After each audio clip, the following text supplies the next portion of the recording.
Hello everyone, welcome back to my channel. Today I'm going to show you how to upgrade the servo in the 10 scale Arrma models.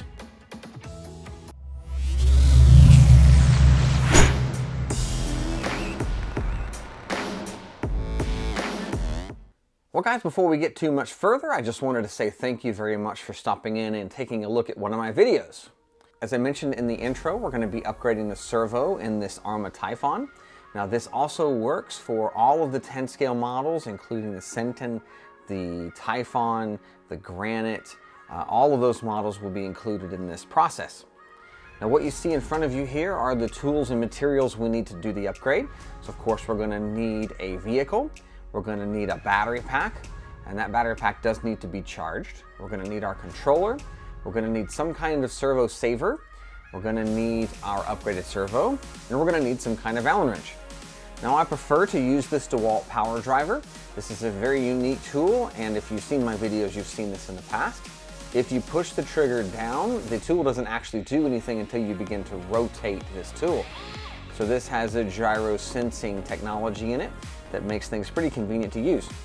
This is a 2mm Allen power driver tip, and you're going to need one of these for the majority of your installation.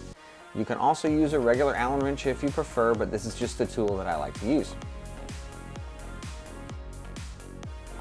The servo saver we're going to be using is a Kimbrough number 124. They also have a mini version of this, and I do prefer that one, but this is the one that was available at the time of this video.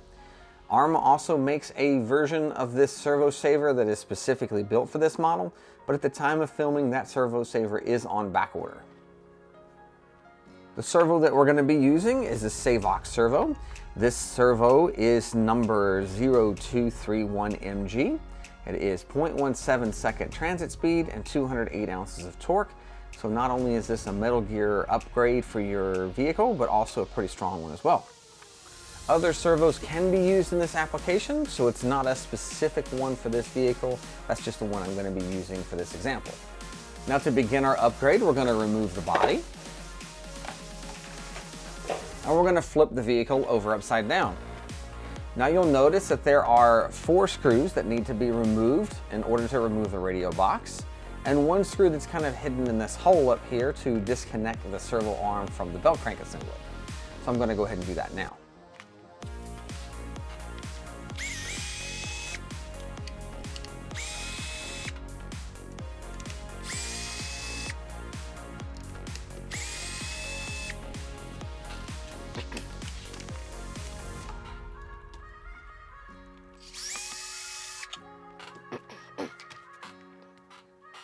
Now once those 5 screws are removed, you can lift up these wires out of this little keeper right here, and your entire electronics box is now disassembled from the model.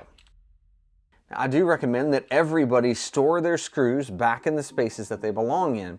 This way when you go to reassemble your model, you don't forget where your screws go. So I'm going to take care of that now.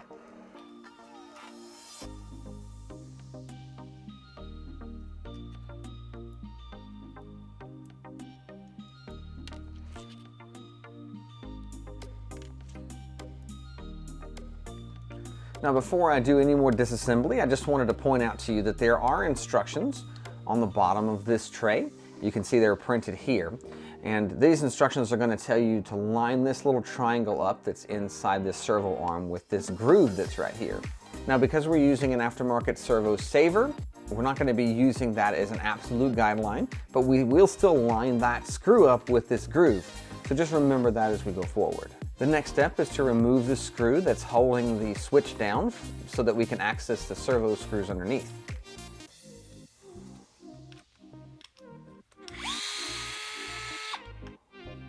And again, store that screw in a space where it belongs. Now we can access those screws that are holding the servo down.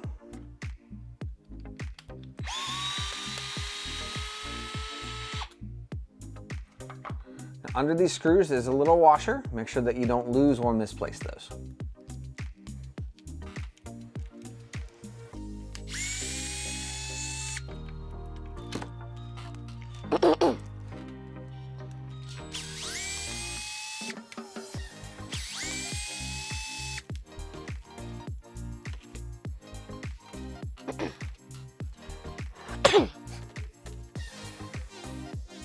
Now that those screws are loose, you can see the servo is loose in the vehicle, but that servo saver is preventing you from removing that servo. So you need to remove that screw right in the center of your servo saver to remove it.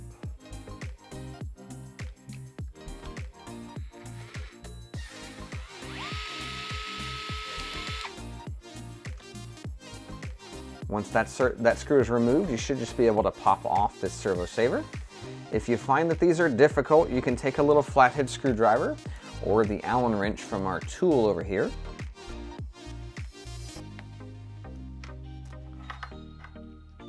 And use a little prying motion to kind of pull that servo saver off of that servo.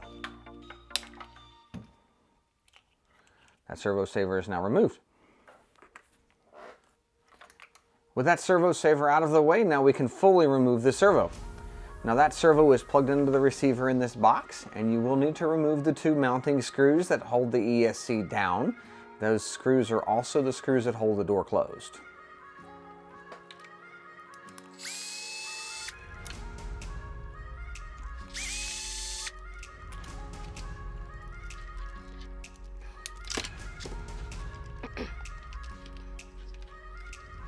Now with those screws removed, you have access to the receiver inside. You'll need to trace the wires from your servo back into the port that is in the receiver. Now these wires are right on top of that servo wire, so we will need to remove those, as well as the antenna wire.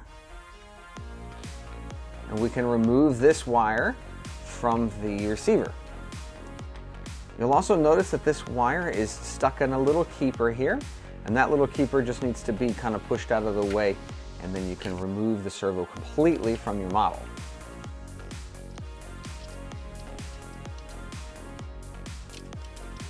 With the servo removed, now's a good time to compare the two servos that you have, just making sure that you'll have a proper fit whenever you go to install it. So the measurements that you are most concerned about are the distance between the mounting arm and the top of the servo, the overall length of the servo, and the servo's width. Now comparing the servo's width is fairly simple. If you stack them end to end, you'll see their width there. Now the height of the servo only matters if you have a model in which the servo is going to mount like so. In our model, the servo is going to mount upside down, so the height of the servo is not going to be so much of an issue. Now the reason that you must replace your servo saver is that this original one does not properly fit on this servo, so that is a servo saver we wouldn't be able to use. In the Kimbrough package is a adapter kit like this, and if you look really closely, you might not be able to see this and may not get it to focus. There are letters that are printed on these little ears here. So the top one is A, which would be a Airtronic servo, a JR servo, or a Spectrum servo. The H is for high-tech servos, and the F is for Futaba servos. Futaba servo splines are featured on almost every brand of servo, including Savox and ProTech. So if you wanted to use one of those servos, you'll need to definitely use the F. When in doubt, you can always test fit that servo adapter onto your servo. You see how easily that one has installed. When you go to install these other ones, you'll notice that they just don't quite line up, as well as this one here.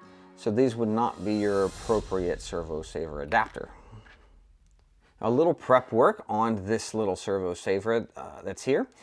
You're going to be using this forward mounted hole right in the center, and because this does have this kind of oblong shape, you might want to actually make a slight modification and trim that off.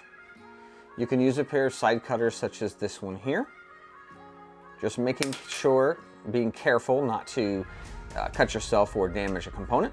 You saw when I clipped that off of there, that flew into nowhere. So you always want to be careful with that. Maybe safety glasses will be a good idea as well.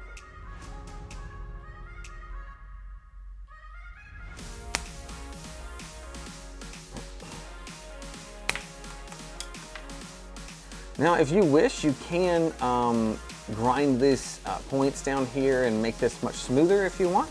And if you have a Dremel tool, you can do that pretty easily. I just so happen to have one here.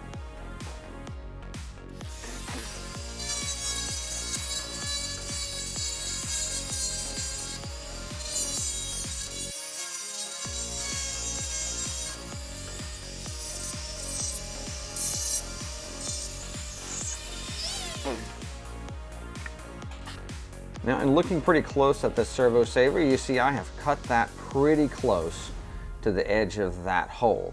And that may actually screw it up because it may be pretty brittle right there.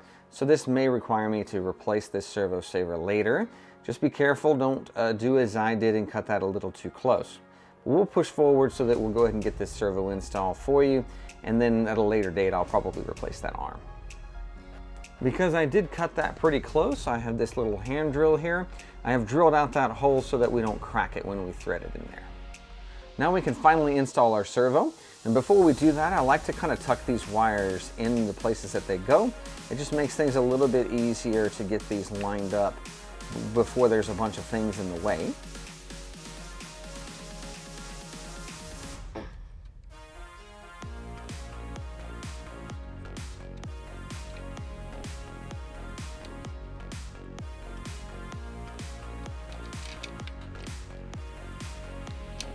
Okay, so if you have forgotten which direction that servo points, so I'm not sure if it goes this way or this way, the advantage of having this printed on the bottom is that we can take a look. So if we go to install the servo this way, and we put our servo saver on top of the servo, lining it up just as the picture shows us, you can see that that lines up pretty well.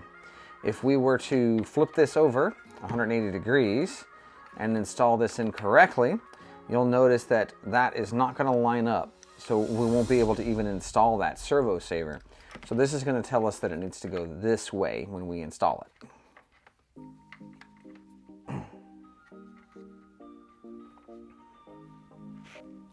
Now that we install that, we're going to install these 4 screws with the washers. Make sure you remember to put those washers on those screws.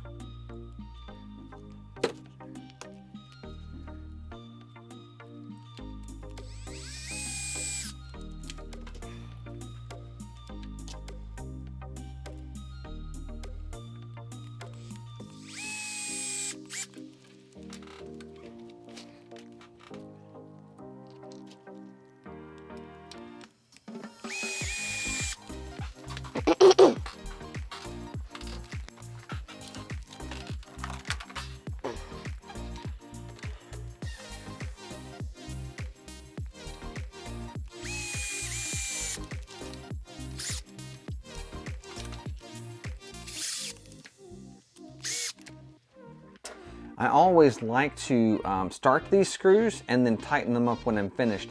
That way things are kind of lined up in place already. If you were to tighten these screws up before you put these screws in, you might find the servo tilt a little bit and then screw holes won't line up. So that's the reason I like to do it that way. Now we will run this wire down through the waterproof jacket that's here.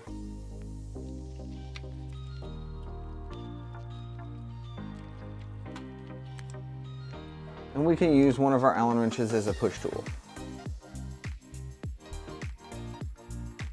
Now that that servo arm is installed, we can plug this into our receiver. Your receiver will be marked. This one is marked auxiliary, THR, and STR. STR will be your steering. If you have a servo that doesn't mark it this way, you'll have channel 1, 2, and 3. Channel 1 is going to be your steering.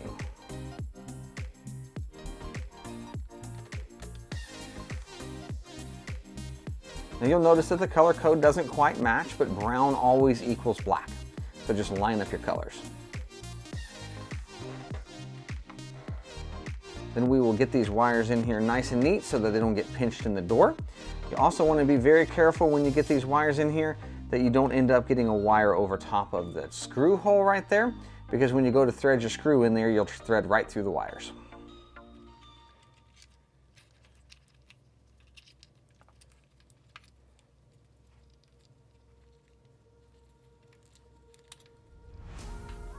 This one got a little bit tangled up, so this wire should go underneath this other one.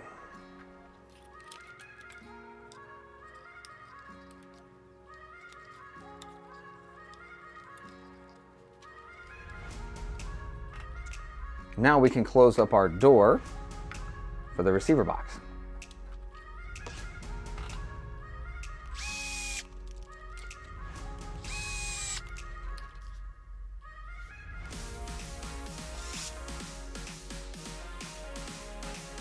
Now that our servo is installed, we will need to do a process called centering our servo, which is what these instructions are going to tell you to do. So we'll need to take our charged battery and plug it into the speed controller.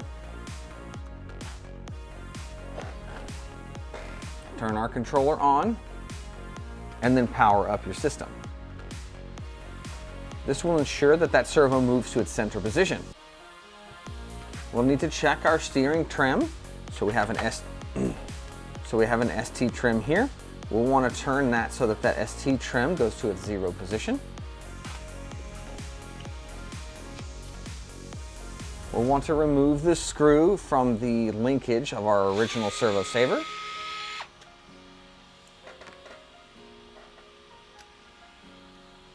And then install the screw.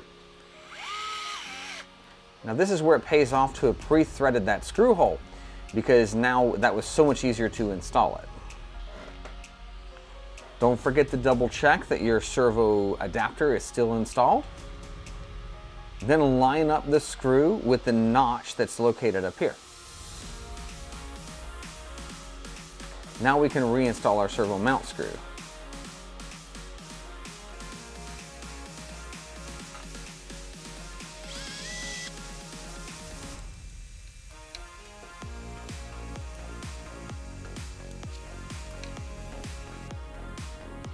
Now that that is finished, we'll need to remove our screws that we installed in here for safekeeping.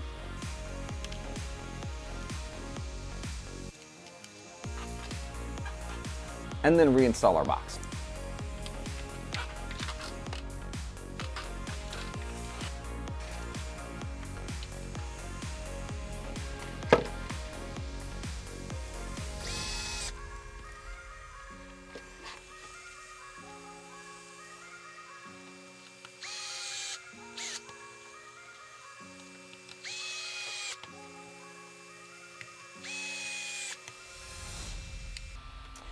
I always like to do a final tighten by hand, not using the tool.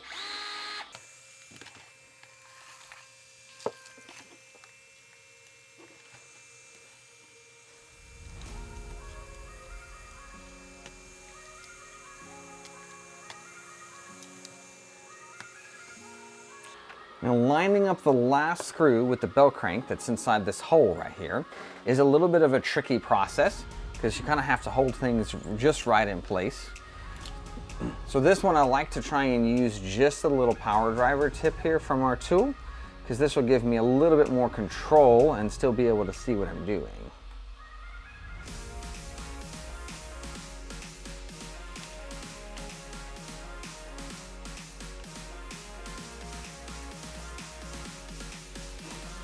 All right, now that that screw is mostly installed, we'll just use the power driver to run it down. And always hand tighten so you don't pull the threads out of your plastic.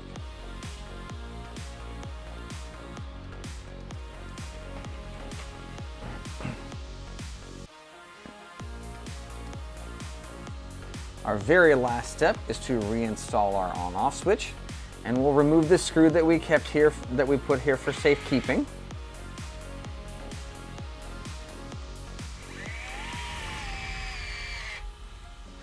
And hand tighten, don't use the power driver.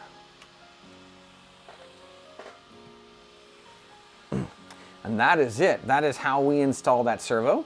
And just to check functionality here, we're going to turn the steering, and our steering is working again. Well guys, hopefully you can see how easy it is to upgrade the servo in the Arrma 10 scale models. And as I mentioned before, this process works on all of the 10 scales, including the Typhon, the Senton, and the Granite. Now I'm going to put the completion time somewhere about here so you can see exactly how long it took me to replace that servo. And if you remember, I did screw up when I cut that servo saver. I cut it pretty close to the screw hole, and that may break at some point in time. If that happens to you, you now have the instructions you need to replace that as well. Well, that's going to wrap it up for this video, and if you've benefited from it in any way, please consider giving me a thumbs up, a subscription, and don't forget to hit that bell. I mention this in all of my videos. If you're not hitting that bell, you're not getting notified when the new content goes up. So go back and do that for all of your subscriptions. Well, anyway, that's going to wrap it up, and I hope to see you in the next one.